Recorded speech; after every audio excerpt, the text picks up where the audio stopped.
చాలా అన్‌ఇంట్రెస్టెడ్‌గా, డల్‌గా, బోరింగ్‌గా జరిగిన ఈ వీక్ గేమ్స్ అన్నిటికి కొంచెం సర్ప్రైజ్ ట్విస్ట్ ఇస్తే కొంచెం తేరుకుంటారు అన్నట్లుగా ఒక సర్ప్రైజింగ్ ట్విస్ట్‌ని కూడా తీసుకొచ్చారు 'బిగ్ బాస్'లోకి. సో, ఈరోజు దాని గురించే మాట్లాడుకుందాం. హలో! నమస్తే. Welcome to Telugu 360. నేను Veena Sadhineni. This is 'Bigg Boss analysis'.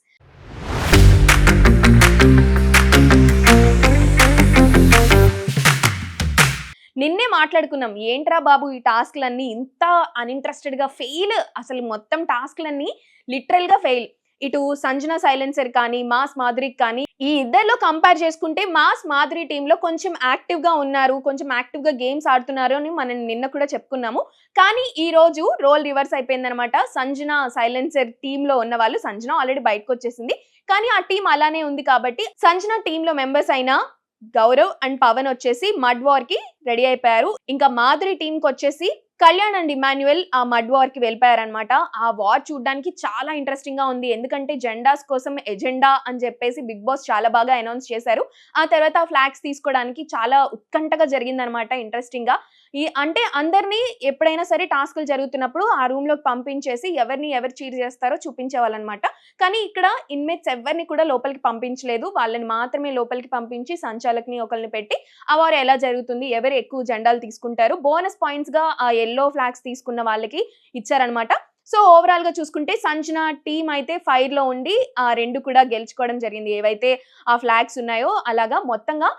5,000 వరకు బీబీ క్యాష్ నైతే వాళ్ళు సంపాదించుకోగలిగారు. ఆ తర్వాత వాటర్ టాస్క్, వాటర్ స్ప్రే అని చెప్పేసి మౌత్ లో వాటర్ పెట్టుకొని అక్కడ ఫిల్ చేయాలి. ఎవరైతే ఎక్కువ ఫిల్ చేస్తారో వాళ్ళే విన్ అవుతారు అని చెప్పేసి ఒక సిల్లీ టాస్క్ పెట్టారు. అది కూడా అంత ఇంట్రెస్టింగ్ గా ఏం అనిపించలేదు. కాకపోతే బై ఇక్కడ ఎవరైతే నుంచున్న జనాలు, నుంచున్న ఈ హౌస్ మేట్స్ ఉన్నారు కదా! వాళ్ళు చేసే ఫన్ కొంచెం బెటర్ అనిపించింది. నిన్న అయితే దారుణం అనిపించింది కాబట్టి. సో, ఆ టాస్క్ అయిపోయిన తర్వాత రాముని అండ్ రమ్యని అసలు కెప్టెన్సీ కంటెండర్స్‌గా వాళ్ళు పనికిరారు అన్నట్టుగా పక్కకు పెట్టేశారు. అండ్ మనం మాట్లాడుకుంటుంది. నాకు తెలిసి రమ్య ఈ వీక్ ఎలిమినేట్ అయితే బావుంటుంది. అండ్ అవుతుంది. డేంజర్ జోన్‌లో ఉంది అని కూడా నాకు అనిపిస్తుంది. ఆ తర్వాత ఒక సర్ప్రైజింగ్ ట్విస్ట్, వీళ్ళెలా ఇచ్చినా, ఏ గేమ్ ఇచ్చినా, ఏ టాస్క్ ఇచ్చినా ఫెయిల్ చేస్తున్నారని బిగ్ బాస్‌కి కూడా అర్థమయ్యి సీజన్ 7లో ఉన్న అర్జున్‌ని, అమర్‌దీప్‌ని కాప్స్ వేషంలో పంపించారనమాట. ఎందుకంటే వీళ్ళిద్దరూ ఆల్రెడీ దొంగలు కాబట్టి, ఈ దొంగల్ని పట్టుకోవడానికి అన్నట్టుగా షో కాన్సెప్ట్ రెడీ చేశారు. కొంచెం ఇంట్రెస్ట్ కలిగించింది అంటే వీళ్ళ ఎంట్రీ మాత్రమే. ఆ తర్వాత ఇంకా ఈ గేమ్ మొత్తం అంటే ఈ వీక్‌లో జరిగిన గేమ్ మొత్తం కూడా అసలు వర్స్ట్ అని కూడా చెప్పుకోవచ్చు. సో, ఈ కాప్స్ ఎంట్రీ ఇచ్చిన తర్వాత దొంగల్ని పట్టుకోవడానికి మీకు కెప్టెన్సీ కంటెండర్స్‌గా ఇచ్చేస్తాము. మీరు మాకు గనక దొంగల్ని పట్టిస్తే అంటే ఎవరి ప్రయత్నాలు ఆళ్ళు చేస్తున్నారు. కానీ ఇక్కడ చూసుకోవాల్సింది ఏంటి అంటే ఇమ్ము చాలా సేఫ్ గేమ్ ఆడుతున్నాడు అని చెప్పేసి జనాల్లోకొచ్చేసింది.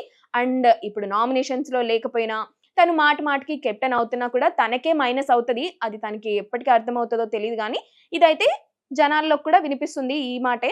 ఇక అర్జున్, అమర్‌దీప్ వచ్చిన తర్వాత అసలు ఏం జేస్తారు వీళ్ళు? వాళ్ళని ఎలా పట్టుకుంటారు? అని జెప్పేసి హౌస్ మేట్స్‌ని అడుగుతూ ఉంటే, వాళ్ళు మారువేషంలో తిరుగుతున్నారంట, ఒకళ్ళు మేలంట అని జెప్పేసి చిన్న హింట్స్ ఇచ్చి ఇవ్వనట్టుగా ఇస్తున్నారనమాట. సో, అది కొంచెం ఇంట్రెస్టింగ్ గానే అనిపించింది. ఇక్కడ ముఖ్యంగా చెప్పుకోవాల్సింది Immanuel. Immanuel the best comedian నాకైతే. ఎందుకంటే ఒక సిట్యుయేషన్‌ని ఎలా మౌల్డ్ చేయాలి? ఎలాగా హ్యూమర్ తెప్పించాలి అన్నది బాగా తెలుసు. నాకు అన్ని సీజన్స్‌లో ఉన్న కమెడియన్స్ కన్నా ఈ సీజన్‌లో వచ్చిన ఇమ్మాన్యుయల్ అసలు క్రియేటివిటీ పీక్స్ అనుకోవచ్చు.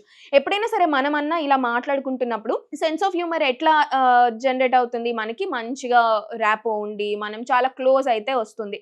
కానీ ఇమ్మాన్యుయల్ క్లోజ్ చేసుకోవడానికి హ్యూమర్‌ని జనరేట్ చేస్తూ ఉన్నారనమాట. దట్ ఈస్ వెరీ క్రియేటివ్ అని నేను అనుకుంటాను. ఎందుకంటే సేమ్ టైమ్‌లో 'ప్రభంజనం' అని చెప్పేసి ఆ వీక్ అంతా అలా నడిచింది. ఈ వీక్ అంతా కూడా నూతన్ ప్రసాద్. ఈ 2 వీక్స్ కూడా ఇదే జరగబోతుందని అనిపిస్తుంది. ఎందుకంటే నాగ్ సార్ కూడా 'ప్రభంజనం' అని చెప్పేసి ఆయన కూడా ఒక అప్రిసియేషన్ అని అనిపించింది కాబట్టి, ఈరోజు నూతన్ ప్రసాద్‌ది 'నేరాలు ఘోరాలు' స్టైల్‌లో అప్పట్లో మన 90స్ కిడ్స్‌కైతే బాగా తెలుస్తది. చాలా ఎక్కువ స్టోరీస్ చూసేవాళ్ళం. అంటే రియల్ స్టోరీస్‌ని ఒక డిఫరెంట్ క్యారెక్టర్స్‌తో ఎక్స్‌ప్లెయిన్ చేసేవాళ్ళు. ఇది ఒక న్యూస్ ఛానెల్‌లో వచ్చేది.